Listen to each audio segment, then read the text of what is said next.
Hello friends, I am Sunil sir and I am back with new video. दोस्तों, आज के इस वीडियो में एम्ब्रियोनिक डेवलपमेंट के बारे में बात करेंगे।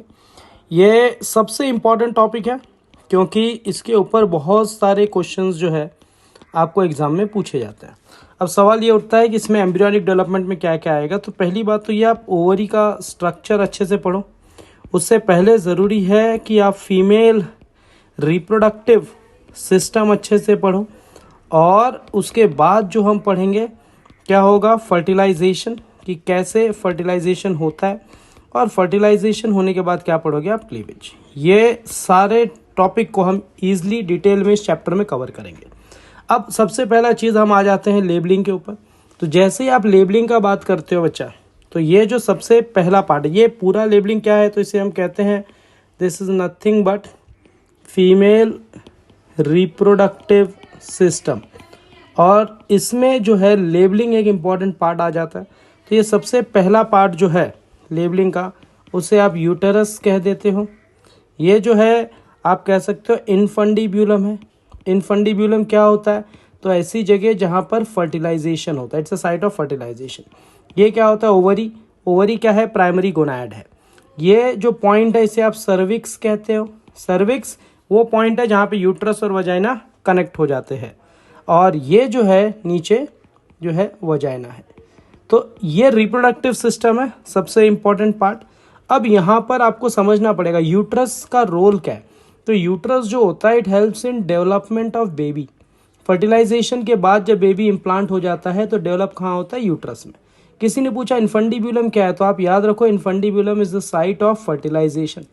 मतलब स्पर्म और एग आकर के जिस साइट पे फर्टिलाइज होते हैं उसे हम इनफंडिब्यूलम कहते हैं। ओवरी क्या होता है, तो ovary is nothing but it's a primary gonad, और इसी में एक सबसे इंपॉर्टेंट प्रोसेस होता है जिसको आप oogenesis कहते हो। और उसी oogenesis के बाद क्या प्रोड्यूस हो जाता है, ओवम और एग। सर्विक्स क्या है, तो वो पार्ट जो कनेक्ट करता है किसको, यूटेरस एंड वजाइना को। वजाइना क्या होता है, तो आप ये कह सकते हो इट्स अ रिप्रोडक्टिव ओपनिंग। ये किस किस काम में आता है, तो पहला काम ये मेटिंग के काम में आता है। दूसरा ये किस काम में आता है, तो हम कहते हैं मेंस्ट्रुअल फ्लो के काम में आता है। तीसरा इसका इंपॉर्टेंट रोल क्या है, तो हम कहते हैं डिलीवरी ऑफ बेबी। तो ये सारे शॉर्ट में फंक्शंस बन जाते हैं फीमेल रिप्रोडक्टिव सिस्टम के। थोड़ा सा और आगे बढ़ते हैं बच्चा लोग, इसको डिटेल में पढ़ते हैं। ये जो पूरा एरिया है इसे आप डोम शेप एलिवेटेड पार्ट आप फंडूस कह सकते हो। ये जो है यूटेरस है, यूटेरस की लाइनिंग है बेसिकली जो, और ये जो पार्ट है नैरोसा उसे आप कह देते हो सर्विक्स। नीचे जो ओपनिंग है बर्थ कैनाल जिसे हम कहते हैं वो है वजाइना। ये जो है मीजोवेरियम है। मीजोवेरियम वो कनेक्टिव लिगामेंट है जो बेसिकली क्या करेगा, मसल ओवरी को यूट्रस से जोड़ के रखता है। What is this, this is nothing but the ovary. और ये जो एरिया है बैंड वाला, इसे आप फेलोपियन ट्यूब कह दो। और हम सबको पता है कि फेलोपियन ट्यूब में बहुत सारे सिलिएटेड एपिथेलियम सेल्स होते हैं। तो ये जो एरिया है इसे आप 3 लेयर में बांट देते हो। यूट्रस को आप 3 पार्ट में डिवाइड करते हो। सबसे बाहर का लेयर जो है वो कहलाता है पेरीमेट्रियम। फिर उसी के अंदर आप आ जाते हो तो कहलाता है मायोमेट्रियम। एकदम अंदर चले गए तो कहलाता है एंडोमेट्रियम। मेंस्ट्रुअल साइकिल के समय पे जो लेयर डिसॉल्व या डीजनरेट होता है वो लेयर कोई और नहीं है बच्चा लोग, वो क्या है, एंडोमेट्रियम है। एंडोमेट्रियम हमेशा बनता है और बिगड़ता है, और यही एंडोमेट्रियम जो है डिसॉल्व होकर के डीजनरेट होकर के क्या बनाता है, मेंस्ट्रुअल फ्लो। वजाइना जो है फीमेल का हाईली एसिडिक होता है। अब ये हाईली एसिडिक क्यों है, just to prevent any kind of fungal infection in the vagina. ये फंडूस जो है it is nothing but dome shaped elevation.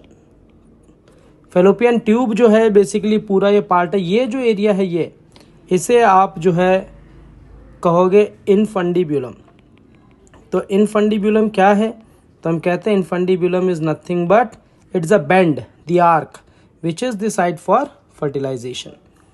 और ये जो है बेसिकली ये सब क्या है, फिंगर लाइक प्रोजेक्शंस है जिसको हम क्या कहते हैं, फिम्ब्रे, जो एग को कलेक्ट करने में हेल्प करता है। और नेक्स्ट इंपॉर्टेंट पार्ट जो हम जाएंगे वो है oocyte प्रोडक्शन। तो यहाँ पर आप अगर डायग्राम में देख पा रहे हैं, ये डायग्राम किसका है, तो हम कहते हैं it is TS of ovary. और ओवरी में दो एरिया होता है।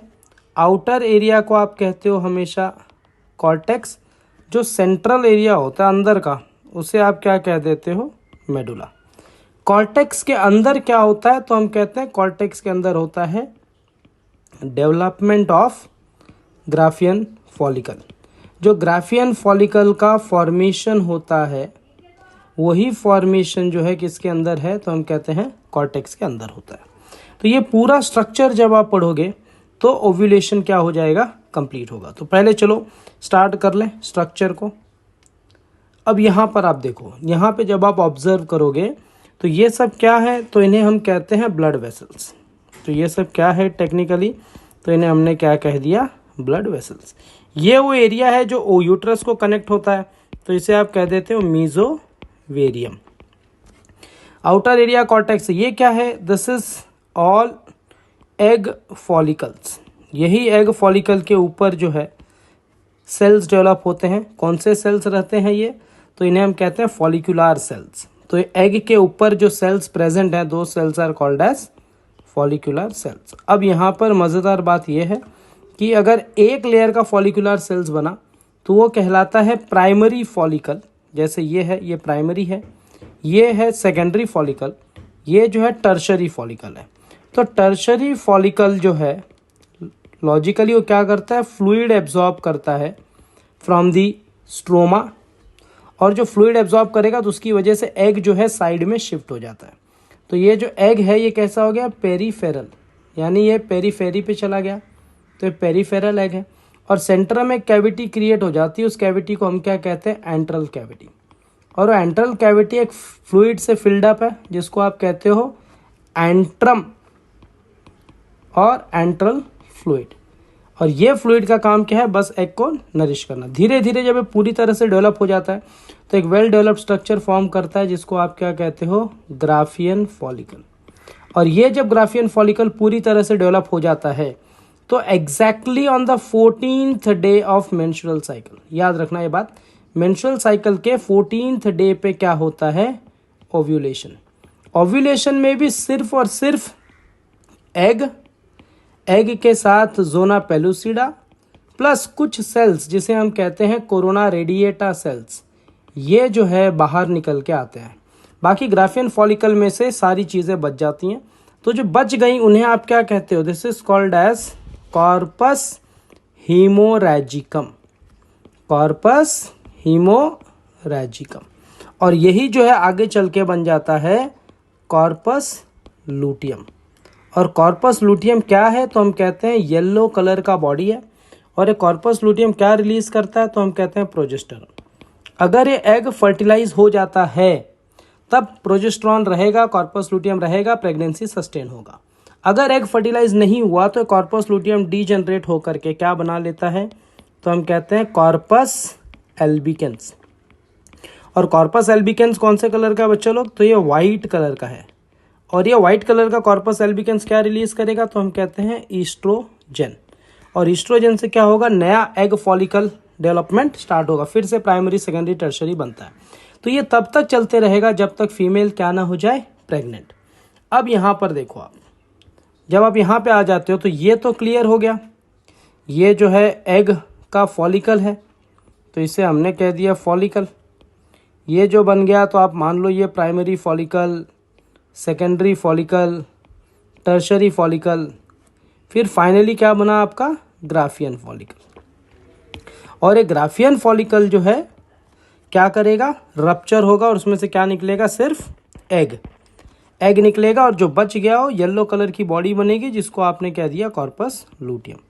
हम ये मान के चलते हैं एग फर्टिलाइज हो गया। अगर एग फर्टिलाइज हो गया तो कॉर्पस लूटियम क्या रिलीज करेगा, तो उसे हम कहते हैं प्रोजेस्टेरॉन। और जो प्रोजेस्टेरॉन रिलीज किया उससे क्या हो जाएगा, प्रेगनेंसी। और प्रेगनेंसी एक बार हो गई तो बेसिकली एग जो है फर्टिलाइज होने के बाद क्या बन जाएगा, तो हम कहते हैं एग फर्टिलाइज होने के बाद बन जाता है जाइगोट।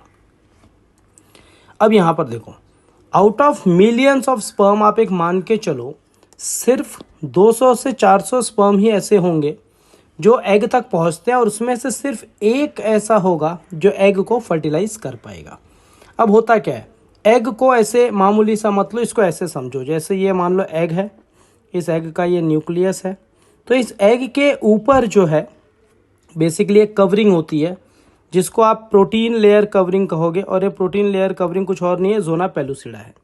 और इसी जोना पेलुसिडा के ऊपर बहुत सारे सेल्स प्रेजेंट होते हैं जिनको हम कोरोना रेडिएटा सेल्स कहते हैं। तो जो स्पर्म है बेसिकली बहुत सारे जगह पे जा कर के ट्रैवल करके फिर इस एग तक पहुंचेगा। अब देखो कहानी कैसे बनती है कि ये जितने भी कोरोना रेडिएटा के सेल्स हैं ना, सारे के सारे सेल्स एक दूसरे को जुड़े हुए हैं। किसकी मदद से जुड़े हैं? तो हम कहते हैं हाइलुरोनिक एसिड। ये हाइलुरोनिक एसिड है जो क्या कर रहा है, सारे कोरोना रेडिएटा सेल्स को जोड़ता है। तो टेक्निकली जब स्पर्म से आएगा फर्टिलाइजेशन करने के लिए तो उसे बहुत सारी चीज़ें डिसॉल्व करनी पड़ेंगी। सबसे पहली चीज़ क्या उसे डिसॉल्व करनी पड़ेगी? तो हम कहते हैं हाइलुरोनिक एसिड। हाइलुरोनिक एसिड को डिसॉल्व करने के बाद जो है क्या डिसॉल्व करेगा? तो हम कहते हैं कोरोना रेडिएटा सेल्स को। और एक बार कोरोना रेडिएटा के सेल्स को डिसॉल्व किया तो किसको डिसॉल्व करेगा? जोना पेलुसिडा को।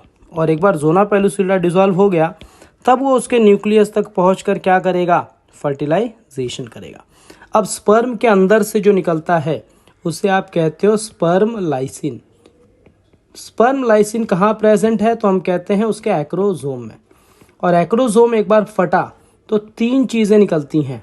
सबसे पहला जो निकलता है एंजाइम उसका नाम है हाइलुरोनिडेज। और ये हाइलुरोनिडेज किसको डिसॉल्व करेगा? हाइलुरोनिक एसिड को। उसके बाद जो दूसरा एंजाइम उसमें है उसे हम क्या कहते हैं? Corona penetrating enzyme. और कोरोना पेनेट्रेटिंग एंजाइम किसको डिसॉल्व कर देगा? तो कोरोना रेडिएटा को। और फाइनली लास्ट वाला एंजाइम कौन सा है? जोना लाइसिन। और जोना लाइसिन किसको डिसॉल्व करेगा? तो हम कहते हैं जोना पेलुसिडा को। तो आपको क्या याद रखना है? HCZ। H से हाइलुरोनिडेज, C से कोरोना पेनेट्रेटिंग एंजाइम और Z से जोना लाइसिन। तो एक बार स्पर्म पेनेट्रेट कर गया इनटू दी ओवम तो ये बाकी सारे स्पर्म को अंदर आने से रोक देता है। पॉलीस्फेरी मतलब ये क्या बना लेता है? Basically it forms a fertilising membrane. और जैसे ही एक फर्टिलाइजिंग मेम्ब्रेन बन गया तो बाकी कोई भी स्पर्म अंदर नहीं आ सकते। ये सबसे इम्पॉर्टेंट पार्ट है। अब इसके बाद देखो, जब पहला चीज ये स्पर्म का क्या है तो इसे हम कह देते हैं हेड। हेड के अंदर क्या प्रेजेंट है? तो हम कहते हैं एक्रोजोम। और यही एक्रोजोम से क्या निकलेंगे? 3 तरह के एंजाइम्स। अभी मैंने थोड़ा टाइम पहले बताया H, C और Z। H से क्या होगा? ये जो जुड़े हुए हाइलुरोनिक एसिड है वो खत्म। C से क्या? कोरोना रेडिएटा खत्म। और Z से क्या? जोना पेलुसिडा खत्म। तो एक बार स्पर्म अंदर एंटर कर गया, स्पर्म ने जैसे ही विटेलाइन मेम्ब्रेन को टच किया एग के, तो वैसे ही हम कह सकते हैं कि फर्टिलाइजेशन प्रोसेस है स्टार्टेड। अब इसके बाद क्या आता है? देखो, कोरोना रेडिएटा खत्म हुआ, उसके बाद क्या? Zona pellucida. और जोना पेलुसिडा जो है याद रखो ये एक प्रोटीन मेम्ब्रेन है, ये कोई सेलुलर मेम्ब्रेन नहीं है। और जोना पेलुसिडा को कौन डिसॉल्व करता है? तो हम कहते हैं जोना लाइसिन नाम का एक एंजाइम है जो डिसॉल्व करेगा। उसके बाद क्या? फर्टिलाइजेशन हो गया तो क्या बना? जाइगोट। जाइगोट क्या है? तो हम कहते हैं it is nothing but union of haploid male gamete plus haploid female gamete. और इससे जो 2n का क्या बनता है? जाइगोट। अब ये जाइगोट सबसे इम्पॉर्टेंट प्रोसेस की तरफ बढ़ेगा जिसको हम सब क्या कहते हैं? क्लीवेज। और क्लीवेज होते होते ये यूट्रस में भी मूव करना स्टार्ट कर देता है। मतलब फेलोपियन ट्यूब से क्लीवेज के टाइम पर ट्रैवल करता हुआ कहाँ पहुँचता है? यूट्रस के अंदर। एक बार जाइगोट का क्लीवेज हुआ तो 30 आवर्स के अंदर जो है वो 2 सेल्ड स्टेज बनाता है। जो 2 सेल स्टेज कहोगे ये क्लीवेज। तो ये दोनों जो सेल्स बने हैं इन्हें आप ब्लास्टोमियर्स कहते हो। क्या कहते हो इन्हें? ब्लास्टोमियर्स। एक बात याद रखना, जो भी जाइगोट का क्लीवेज है वो होलोब्लास्टिक है। Cleavage is holoblastic and unequal. Unequal इसलिए क्योंकि यहाँ पे जो है सेल का नंबर बढ़ता जाएगा लेकिन सेल का साइज जो है छोटा होते जाएगा। 2 सेल के बाद क्या आता है? 4 cell stage 60 hours after fertilization. 4 cell stage के बाद क्या आएगा? तो हम कहते हैं 8 सेल स्टेज बनेगा। और 8 सेल स्टेज हो जाने के बाद 16 सेल स्टेज बनता है। ये 16 सेल स्टेज को हम मोरूला का नाम देते हैं। It is called as morula, जो मलबरी जैसा दिखता है। इट अपीयर्स लाइक मलबरी, और इसको हम मोरूला कहते हैं। इसी मोरूला के बाद नेक्स्ट इंपॉर्टेंट स्टेप जो आता है वो है ब्लास्टुलेशन। ब्लास्टुलेशन में ब्लास्टुला फॉर्मेशन होगा, तो उसको भी देखते हैं जरा। जैसे ही आपने कहा blastula, it is 32 cell stage. होगा क्या, सारे सेल्स जो होते हैं वो साइड में आ गए। ये जो लेयर वाले सेल साइड में आ गए उन्हें ट्रोफोब्लास्ट का नाम दिया गया, they are called as trophoblast. और ये जो है ऊपर की तरफ सारे सेल्स आ गए, तो इन्हें हम कहते हैं एम्ब्रियोनल सेल। ये एम्ब्रियोनल सेल हैं, और यहाँ पे कैविटी क्रिएट हुई। इस कैविटी को आप क्या कहोगे, this cavity is called as blastocoel cavity. और एक बार ये ब्लास्टुला बन गया, तो ब्लास्टुला बनने के बाद सबसे इंपॉर्टेंट चीज़ क्या होती है, 32 सेल स्टेज ब्लास्टुला बना, तो उसके बाद इम्प्लांटेशन होगा। और एक बार इम्प्लांटेशन हो गया, तो इम्प्लांटेशन के बाद जर्म लेयर फॉर्मेशन स्टार्ट होता है, जिसको आप कहते हो गैस्ट्रुलेशन। और गैस्ट्रुलेशन में क्या होगा, 3 जर्म लेयर बनता है, एक्टोडर्म, मीजोडर्म और एंडोडर्म। एक बार गैस्ट्रुलेशन स्टार्ट हुआ, फिर ट्राइमेस्टर चलता है, और ट्राइमेस्टर के बाद जो है बेबी का क्या हो जाता है, बर्थ। तो ये ओवरऑल प्रोसेस है। यहाँ पे याद रखो, जाइगोट फॉर्मेशन के वक्त जब क्लीवेज स्टार्ट होता है तो सेल साइज चेंज नहीं होगा, खाली सेल का नंबर बढ़ता रहता है। और यहाँ पर जो है मोरूला डे 4 में बनेगा, जोना पेलुसिडा रहता है। जब ब्लास्टोसिस्ट बनता है उसी टाइम पे जोना पेलुसिडा डिसॉल्व हो जाता है, क्योंकि अब उसकी ज़रूरत नहीं है। Hope friends you have understood this in a easy way. मिलते हैं अगले वीडियो में कुछ नए कॉन्सेप्ट के साथ। Till then, thank you very much.